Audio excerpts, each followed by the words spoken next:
Quero, para começar, agradecer ao Grupo Padrão que me deu a oportunidade de mediar este painel e a confiança para mediar este painel, que para mim é um tema não apenas relevante, mas urgente.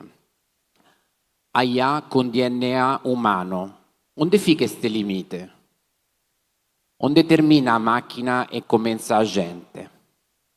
Nós vemos nos últimos 12 meses uma aceleração brutal da presença da IA na nossa vida. Você sabe que aproximadamente 30% do código em produção hoje é realizado por máquina. Temos empresas que começam a implementar agentes de atendimento e em um mês já colher resultado de eficiência. 20, 30% de eficiência no primeiro ciclo. Tem empresas que usam a IA generativa para fazer processos como auditoria de contratos que antes levavam um mês, fazendo em uma hora, sem produto. Não precisou comprar um produto, só ter agentes bem orquestrados. Beleza, então. A IA generativa leva para a nossa vida, com certeza, eficiência, escalabilidade. Mas aqui a pergunta que eu tenho, que não sai da minha cabeça, é a seguinte: se a tecnologia é a mesma para todos, cadê o diferencial? Você fica de acordo que a generativa está disponível para todos nós, para todas as empresas? Onde é que fica o diferencial? É isso que nós vamos a tratar hoje, aqui com pessoas que representam empresas que cada dia gerenciam milhões de dados, que impactam nas decisões de muitos brasileiros.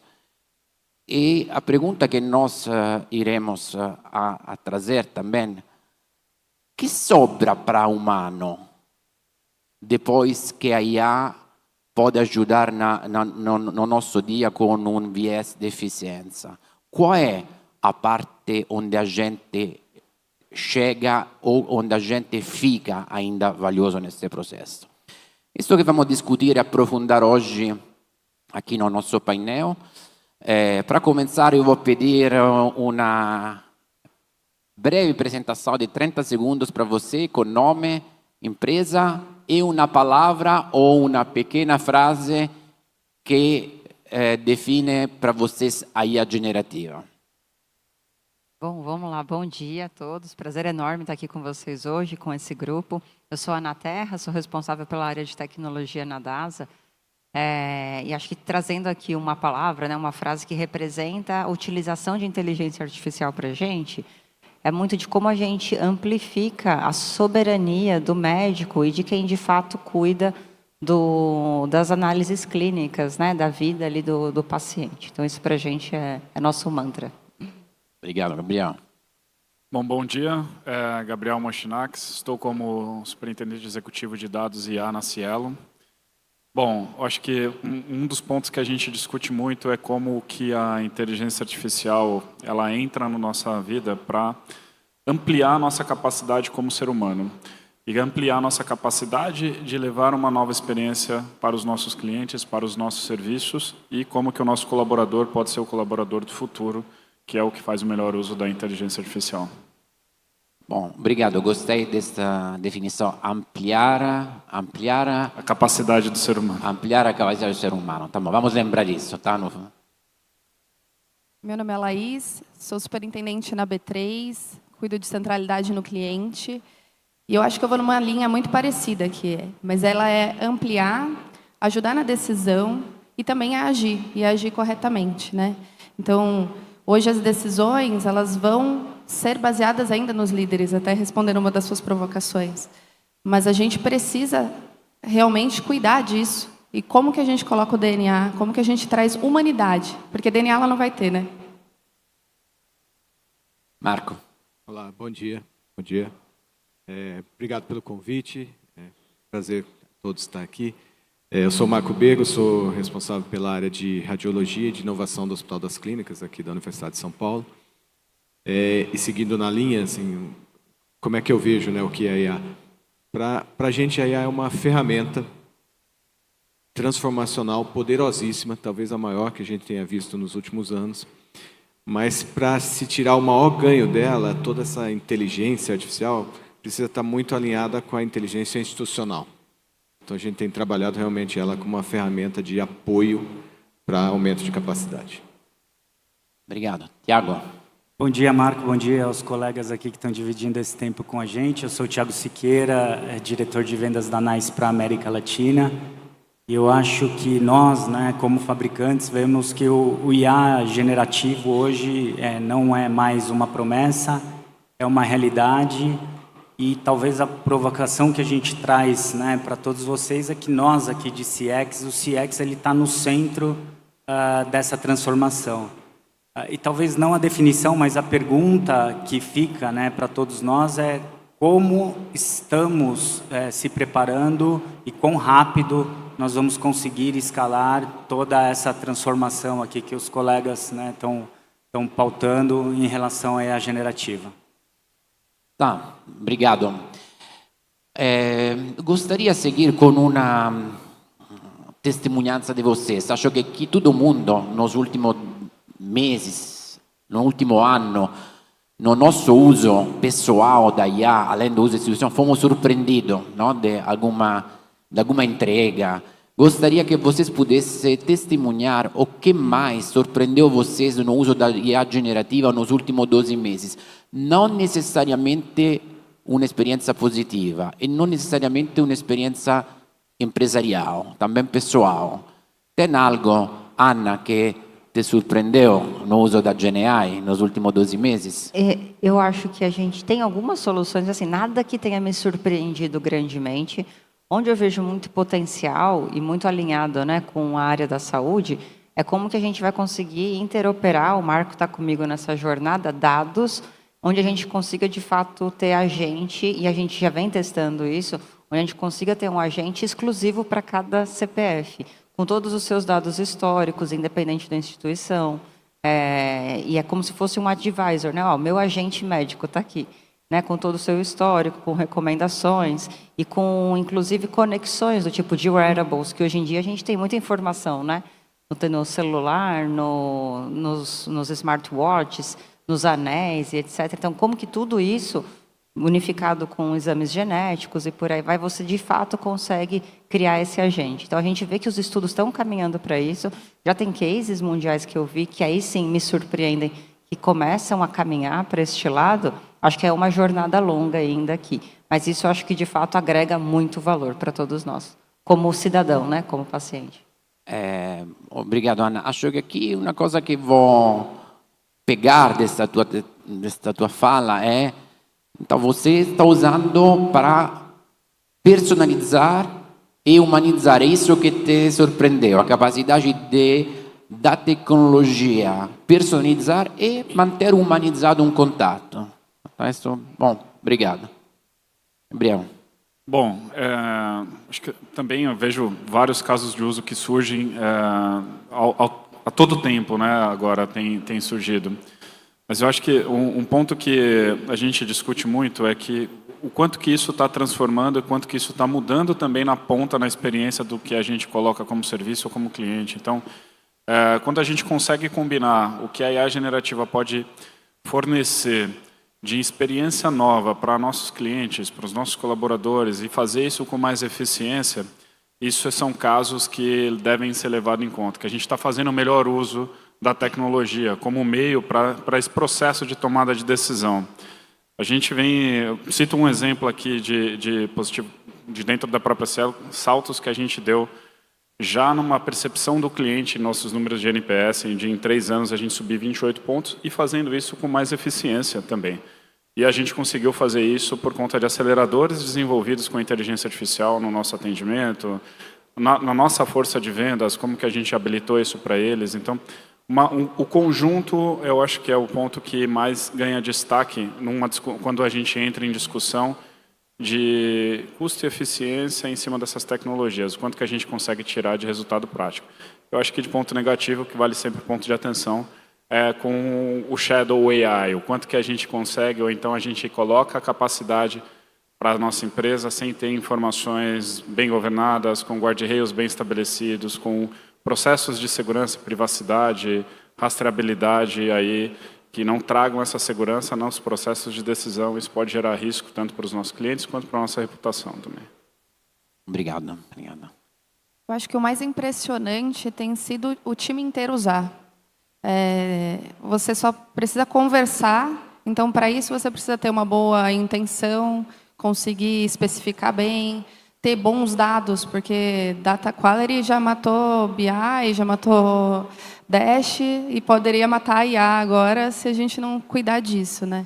Então, eu acho que tem uma intenção que precisa ser cuidada, e a gente está usando muito isso dentro da B3. A gente tem usado nos últimos 12 meses aqui análise de sentimento para sistemas.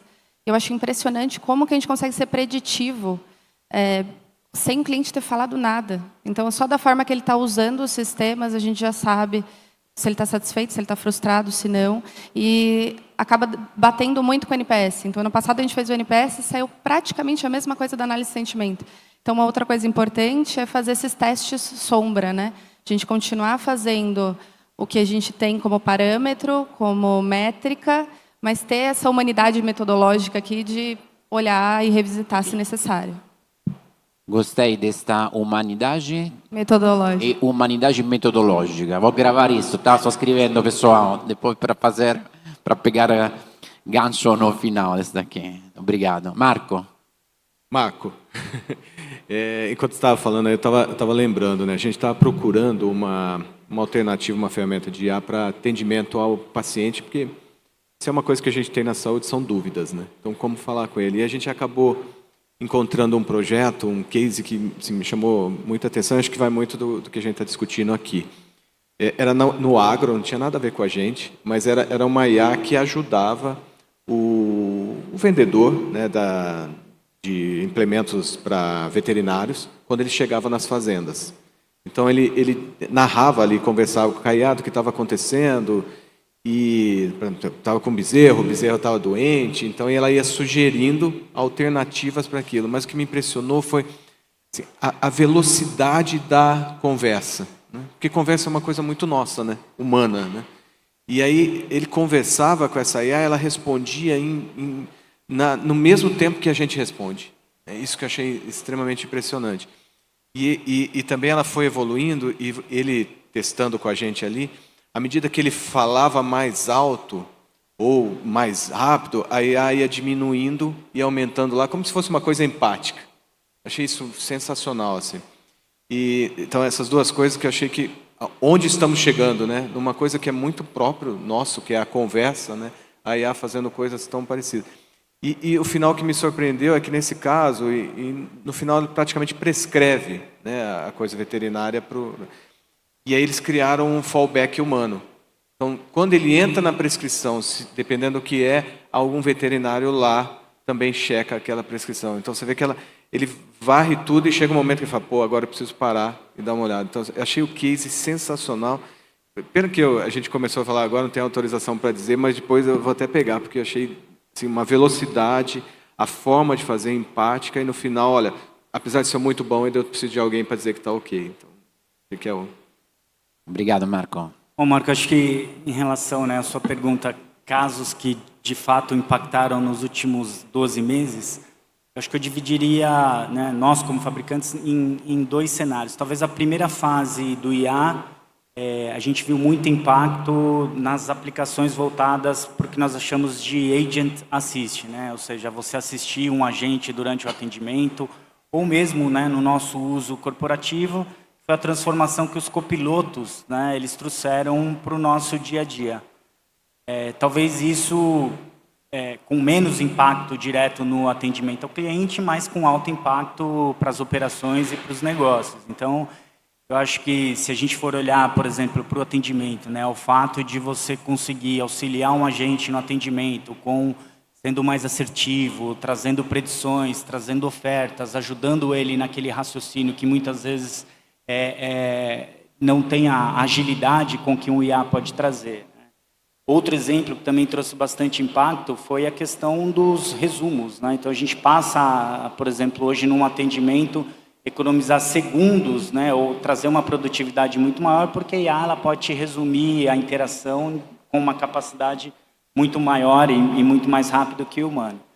E acho que o segundo ponto, e que do ponto de vista de tecnologia a gente viu uma evolução muito grande nos últimos 12 meses, foi o avanço da IA agêntica. Quando a gente começa, de fato, agora a ter os primeiros agentes autônomos que têm a capacidade, né, de raciocinar, de planejar e de executar tarefas.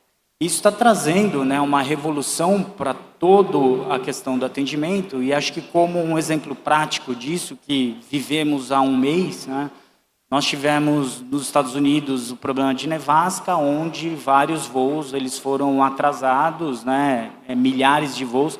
Isso trouxe um impacto para as aéreas significativo, onde, né, nenhuma aérea está preparada para, né, tratar com um volume grande de informações do ponto de vista de remarcação. E nós, né, um case público, Lufthansa foi uma das primeiras companhias aéreas que automatizou parte do atendimento através de agentes autônomos, e nós conseguimos ali, né, onde você tinha um volume médio, um tempo médio de atendimento de espera no pico, que estava em todas as aéreas ali por volta de 35, 40 minutos para fazer uma remarcação de voo. A Lufthansa, em média, 3 minutos e meio, ela automatizou todo esse processo. Então, aqui traz um pouquinho do IA, né, no contexto de executar tarefas operacionais e repetitivas, tirando isso do humano e com impacto direto, né, na satisfação do cliente. Então, em resumo, nos últimos 12 meses, o que mais me marcou foi a chegada forte dos copilotos e agora dos agentes, né, agentes agênticos, digamos assim. Tiago, obrigado. Uma pequena riflessão aqui. O nosso painel é IA com DNA umano, 100% foco no cliente. A nossa missão aqui neste painel, uma nossa pequena missão, não é trazer respostas, é trazer provocações. Tá? Então, acho que algo que surgiu, não, nesta primeira conversa que nós tivemos, eu acho que isso aqui é bom para nós lembrar também no curso do nosso painel, que você testemunharam como surpresa um mix muito bom de eficiência. Gabriel, você na tua conversa falou de indicador de eficiência junto com o NPS, ou seja, você melhora os dois. E de solução, de experiência, ou seja, de resolutividade.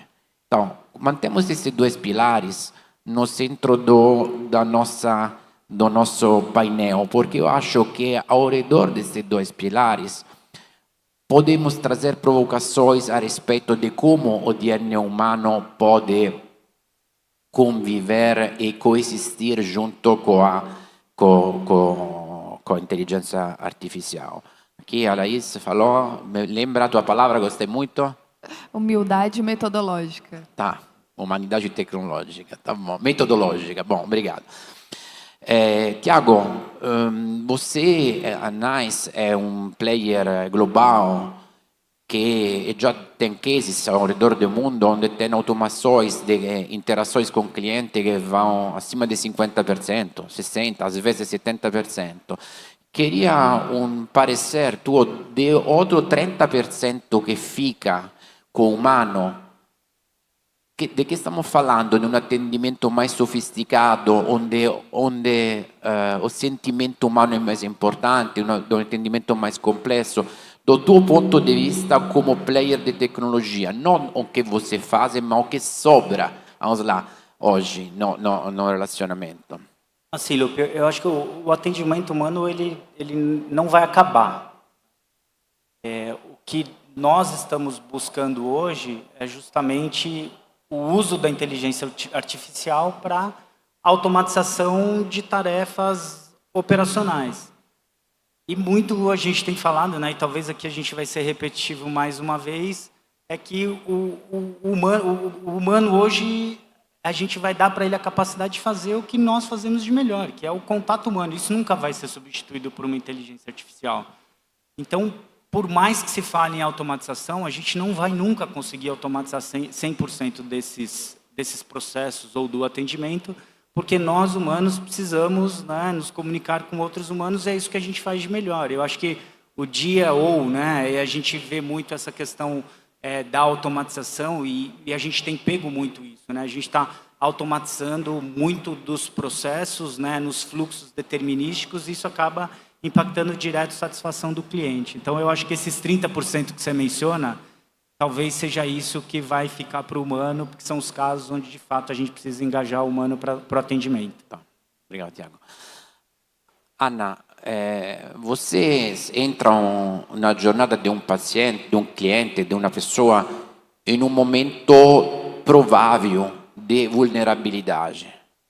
Então, como você usa a IA neste momento, na relação com o teu paciente? Como ajuda vocês, ou como ajuda também o paciente nesse processo? Obrigada pela pergunta, né? Aqui é um momento super importante, que é um momento onde a gente está tratando com dados super sensíveis, a gente está fazendo o exame, né? Muitas vezes, ou coletando sangue, ou fazendo exames mais complexos. E para a gente, na DASA, a inteligência artificial, ela nunca vai substituir o médico, ela nunca vai substituir o cuidado. Mas como que a gente, de fato, usa a inteligência artificial para conseguir limpar todos os dados que existem dentro dessa experiência, dentro deste fluxo, para conseguir agilizar a experiência do nosso paciente. Agilizar no sentido de como que eu trago informações mais precisas para o médico, para aliviar o tempo do médico, para ele conseguir ter tempo de qualidade quando ele estiver na frente com um paciente. Como que eu consigo trazer informações de qualidade, ajudar a melhorar, escrever laudos e etc., fazer um trabalho muito mais operacional que o nosso time faz dentro desse processo, né, de diagnósticos, que consegue liberar tempo dos nossos profissionais de saúde para que eles consigam, de fato, dedicar tempo de qualidade. Porque, assim, a experiência para a gente é quando a gente está lá, sendo atendido. E isso nunca vai ser substituído pela inteligência artificial. E algo que a gente acredita muito é na soberania, de fato, no médico, numa decisão clínica. Então, hoje a gente tem, a DASA ela é reconhecida, inclusive por isso, a gente tem muitos modelos, e a gente já vem avançando desde 2017 nisso, em como que a gente usa, mas aqui é muito mais Deep Learning, é menos GenAI. A gente usa muito Deep Learning para fazer predição, de fato, de achados críticos, né, de achados graves, onde a gente consegue alertar o médico com antecedência para facilitar numa consulta. Então, você não depende mais só da visão do médico, dele achar ou não um caso raro, um caso crítico dentro de um exame. Aí ela consegue já trazer esse tipo de informação para reforçar ou para ajudar o médico naquele diagnóstico. A mesma coisa quando a gente fala de escrever laudo. Você faz uma ressonância, a gente já consegue com o AI fazer a escrita daquele laudo para ajudar o médico que ele não precisa escrever o laudo inteiro. Então, eu já venho com todas as partes, muitas partes formatadas, e ele valida, ele ajusta e ele, de fato, assina o laudo final. Mas a gente consegue antecipar. Então, o nosso objetivo na DASA é, a gente não vai colocar inteligência artificial para decidir diagnóstico, nada disso de análise clínica, mas a gente vem usando isso de forma muito forte para, de fato, potencializar a decisão do médico e a decisão dos nossos profissionais de saúde. Então, esse é o nosso mantra. Obrigado. Gabriel, a Cielo processa bilhões de dados. Acho que você usa, tem processos onde você... Opa, não está funcionando? Estão me ouvindo? Estão me ouvindo? Tem processos de onboarding de novos clientes, tem talvez o chargeback, processo de antifraude.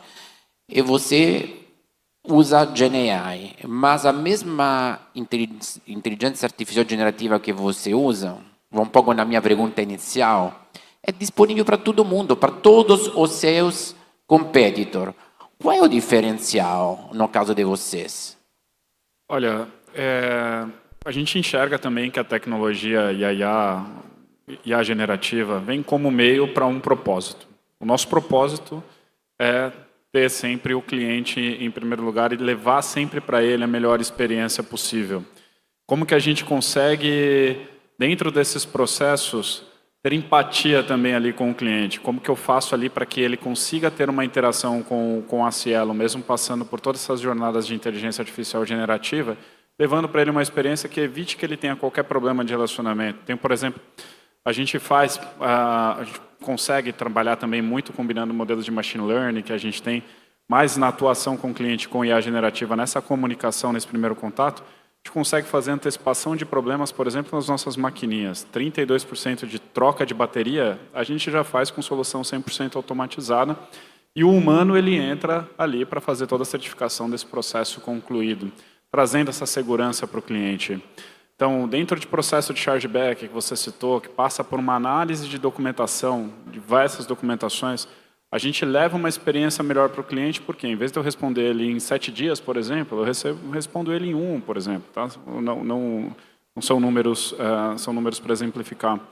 Então, tudo que a gente consegue colocar isso dentro de experiência que consiga trazer, que o cliente sinta ali na ponta, no nosso atendimento, no balcão, na nossa força de vendas, isso a gente está fazendo um bom uso da inteligência artificial. Quando eu comentei no início de expandir a capacidade humana, como que eu consigo fazer com que minha força de vendas se preocupe em criar esse relacionamento com o cliente, sem precisar ficar buscando informações, ou então eu já entrego para ele muito dado, muita informação, formas de ele fazer também esse contato, essa conversa, essa negociação direto com o porta a porta. Então, a gente tem expandido muito com esse foco e também entendendo qual que é o melhor canal de comunicação para o cliente. Tem cliente que prefere um canal de falar diretamente com a nossa força de vendas, outros preferem resolver direto digitalmente.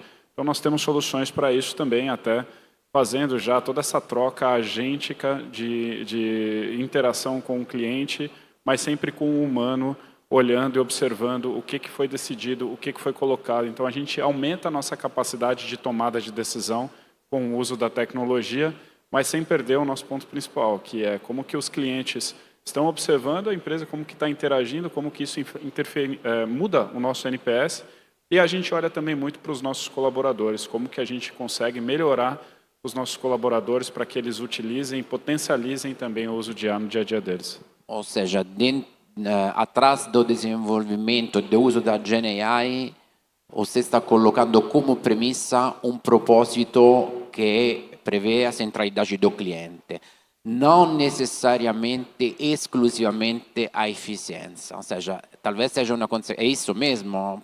Isso. A eficiência, ela vem como parte do todo. Vem como parte. Vem como parte do todo. E se eu gerasse só a eficiência, não mudasse a ponta, para a gente, nós não estaríamos fazendo um bom trabalho.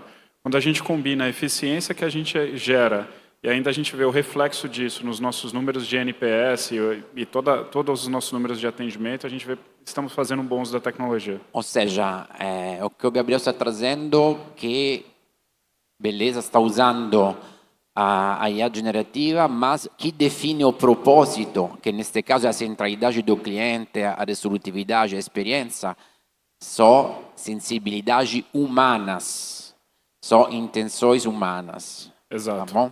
Ok, isso é muito bom. Obrigado. Laís, acho que todo mundo conhece B3, mas, me corrija se estou enganado, tem muitas pessoas, você cuida da centralidade do cliente em uma infraestrutura que quando o cliente interage, talvez não sabe nem que está interagindo com o B3, porque talvez pode ser um meio quase transparente, vocês. Como você usa hoje a GenAI para agilizar os processos com seus clientes? Acho que vale esclarecer também quais são os clientes da B3, né? A gente tem B2B e B2C. E B2B2C, na verdade. Porque a gente é uma infraestrutura de mercado. Então, dentro dessa infraestrutura, a gente atende buy-side, então, family office, assets, fundações. A gente atende, são mais de 30 tipos de clientes, no sell-side, bancos. E quando a gente olha para a PF, né, para a pessoa física, ela é o B2B2C. Então, ela passa por uma corretora para ela fazer essa negociação. Mas só a B3 tem todos esses dados e só a B3 tem toda a visão de toda a carteira de investimentos desse cliente. Então, a gente tem feito um movimento há alguns anos já de se comunicar melhor, não só com o nosso cliente que está ligado a B3, a sistemas B3, mas também é essa pessoa física, que está todo mundo aqui, para investir mais, para investir melhor, para ter conhecimento, para olhar a sua carteira dentro do nosso app. Então, quem aqui sabia que dá para baixar o app da B3 e ver sua carteira e todos os investimentos? Eu tenho uma boa oportunidade aqui, ó. Então, vocês conseguem olhar tudo que vocês estão investindo em diferentes plataformas, em diferentes corretoras, através da B3. E a gente tem usado o IA de diferentes formas. É um mercado extremamente regulado, então a gente tem nossas limitações, e acho que é importantíssimo aqui pensar em segurança, monitoramento, e a gente precisa olhar para tudo isso, né? Então, hoje, dentro da B3, a gente tem uma diversidade de IAs que a gente consegue utilizar para diferentes coisas. Então, tecnologia, para você desenvolver um produto melhor, para você se comunicar com o cliente, então, para você automatizar essa comunicação, um chatbot, mas também para você qualificar esse relacionamento. Então, muita coisa que eu faço na nossa área ali é qualificar. Quem é esse cliente? Visão 360. Porque dentro de cada corretora, de cada banco, de cada asset, tem pessoas, tem CPFs, interesses distintos, back, middle, front, e eu preciso me comunicar de forma distinta com todas essas pessoas. Obrigado. Obrigado, Laís. Marco, você, como Ana, trabalha no setor da saúde, mas no setor público. Então, talvez você precisa no teu dia a dia lidar com os assuntos diferentes, não? Você acha que tem, por exemplo, a tua base de clientes é muito heterogênea, você tem talvez regulamentação e burocracia diferentes. Como a IA generativa entra na tua jornada de transformação? Queste premissas. Marco, o que você comentou é bem característico mesmo na área pública. Acho que a Ana deu uma ideia da complexidade que é a saúde, né? Quando você entra na área pública, você tem tudo isso e toda essa relação regulada de governo, né? Além de você ter públicos que são muito variados, né? Então, hoje, por exemplo, aqui no Sol das Clínicas, eu tenho todo o espectro de doenças, de possibilidades, de pessoas que falam com a gente. Então, como que a gente tem tentado usar a IA nessa transformação, né? Primeiro que não é fácil, hoje a área de saúde no Brasil ela é muito heterogênea, né? Então, você tem um hospital, o Hospital das Clínicas é um hospital de excelência, você tem recursos, tem uma estrutura, mas a maioria dos hospitais no Brasil, eles são hospitais pequenos, né, com pouquíssimos recursos, muitos deles nem entraram na jornada digital ainda. Então, tem uma diferença muito grande na saúde no Brasil, principalmente na área pública. Então, o que a gente tem buscado com a IA já que nós não demos os primeiros passos, será que nós não podemos dar passos a partir de agora, usando a inteligência artificial, para diminuir esse gap, né, E é super difícil essa implementação. Enquanto você estava falando, estava lembrando, nós fizemos um caso no Covid, nós oferecíamos a IA, porque não tinha teste PCR e tal. E para chegar em determinadas regiões, nós precisamos de usar a rede do Itaú para conseguir chegar, porque sequer a saúde tinha uma condição de entregar a rede, né, naquele momento. Então, hoje nós estamos tentando usar a IA, principalmente a IA generativa, nesses serviços repetitivos para diminuir custo e aumentar a eficiência, como foi dito, como a Ana comentou. O resultado de exame já é uma coisa que a gente poderia trabalhar um pouco melhor com todas os parentes que foram feitos. Mas a saúde tem muito de humanização, então usar a IA para aquilo que a gente pode tirar do humano, porque a saúde também, se me permite só uma parte, nos últimos anos eu tenho certeza que talvez seja a indústria que mais gera dados e dados diversos é a saúde, né? Gera dados de tudo que você possa imaginar a todo tempo.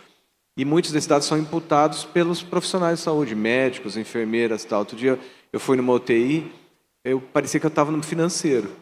Então tinha um monte de gente nos computadores e os pacientes todos lá esperando do lado. Então, onde a gente tem tentado é usar no que pode ser repetitivo, nessas coisas, e com a possibilidade de agentes, isso é uma oportunidade, para liberar realmente a força médica para tratar as pessoas. Com todos esses parênteses de que eu preciso também criar um sistema que eu possa usar aqui em São Paulo e também que eu possa usar no interior do Piauí, né? Então, essa seria o grande diferencial e que é super difícil fazê-lo. Então, a gente tem E o meu receio é que a gente comece a criar uma barreira até maior nesse período onde a gente está lutando para tentar diminuir esse gap. Marco, obrigado. Então, vamos fazer um pequeno resumo deste painel até então, tá? Falamos que todos nós e todas as empresas que estão aqui no palco, que representam de forma pragmática, não teórica, não filosófica, implementações da IA, têm um uso concreto, real da inteligência artificial generativa, tem dois pilares fundamentais nesse discurso, um pilar de eficiência, um pilar de experiência.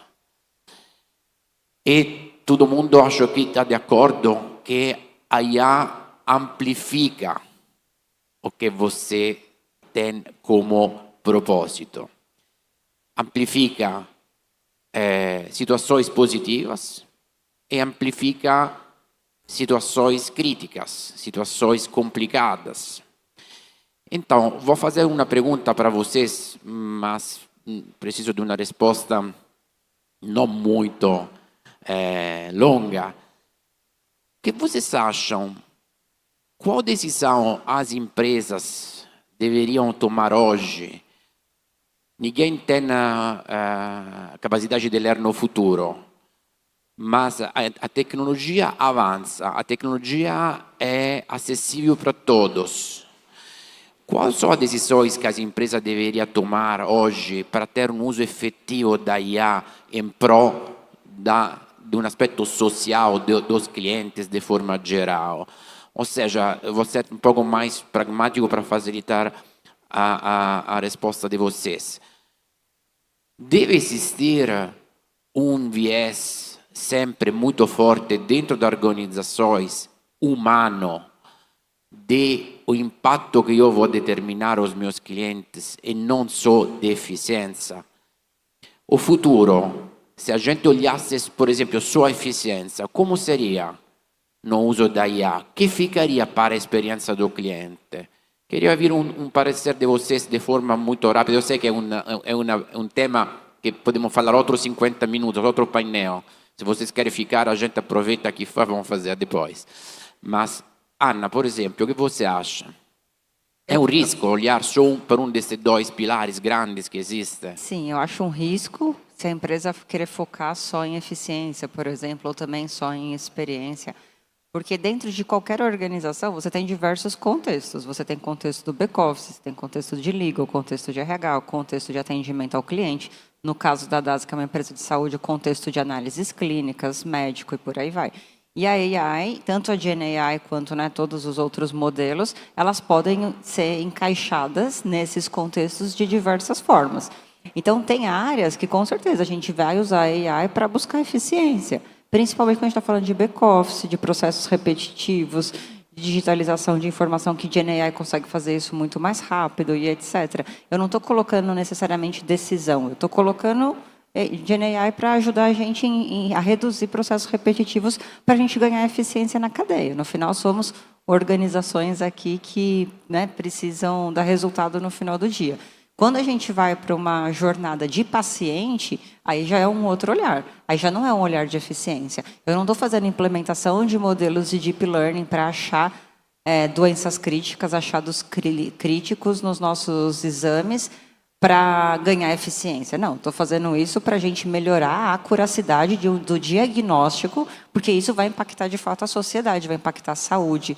A gente vai conseguir antecipar doenças que o olho humano não consegue antecipar. Então, aí é um olhar completamente diferente. Aqui é um investimento que não vai me trazer um retorno financeiro, mas ela me traz um retorno de qualidade, de acuracidade, que tem um impacto gigante na sociedade. E aqui a gente contribui, inclusive, com o mercado em geral, porque esses modelos eles são treinados com bases gigantes de exames históricos. A gente tem hoje a maior base de dados da América Latina, base médica, mas no mundo a gente tem vários consórcios, inclusive, de dados onde a gente trabalha com isso.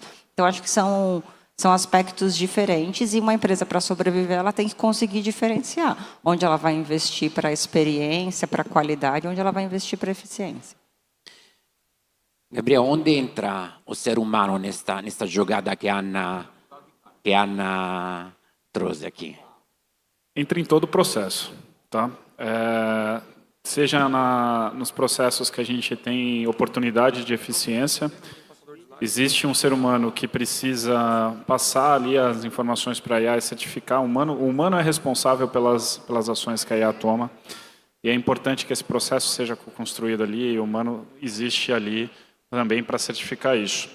É óbvio que você consegue fazer muito mais em menos tempo. Um agente não descansa, então você consegue rodar isso e acelerar muito todo o processo.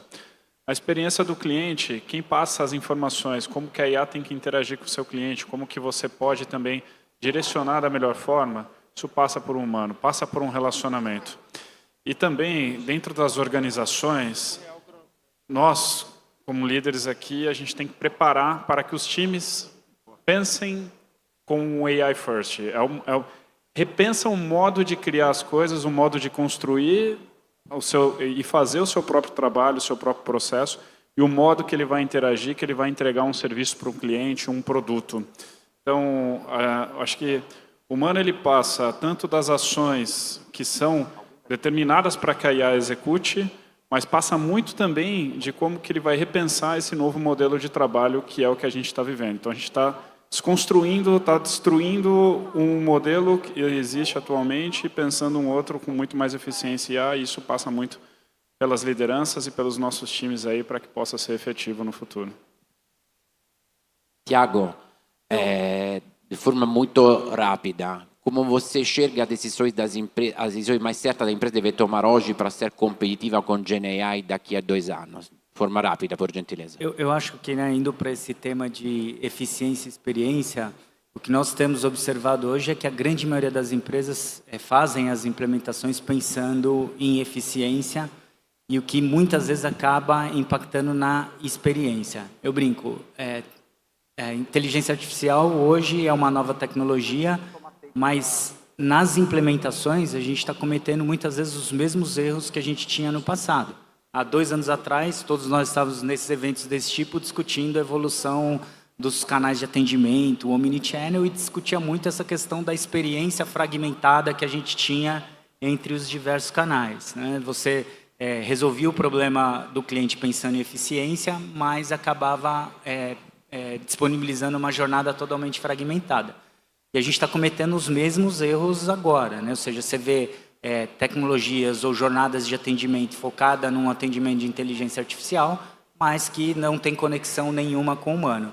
Então, acho que daqui para frente, isso requer uma nova abordagem, isso passa pela forma como nós vamos implementar a inteligência artificial, até do ponto de vista de arquitetura, de tecnologia, e acho que é um ponto relevante para a gente pensar, né, na questão da eficiência, unindo isso com a experiência do cliente. Muito bom.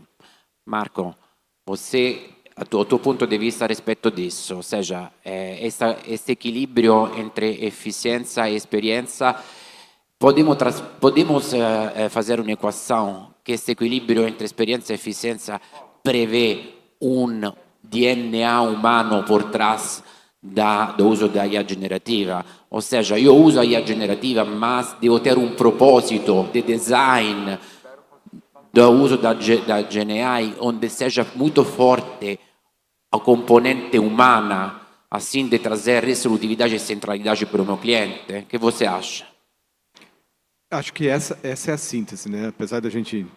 hoje a IA faz tudo, mas ela faz o que a gente programa para ela fazer, sendo isso melhor ou pior. Assim, o que eu acho que acaba ficando de tudo isso, né? O Thiago falou super importante. Não adianta eu usar IA numa jornada que não era de IA, né? Eu preciso transformar isso.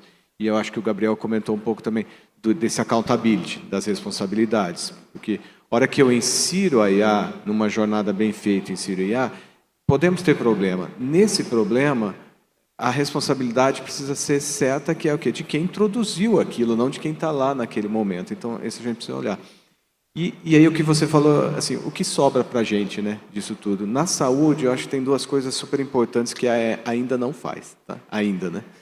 Uma é contexto, né? Saúde, ela trabalha muito em padrões, mas ela depende muito de contexto. E isso, acho, até hoje, o ser humano ainda é melhor para dar esse contexto na saúde para você chegar no melhor. E o outro é compaixão, né?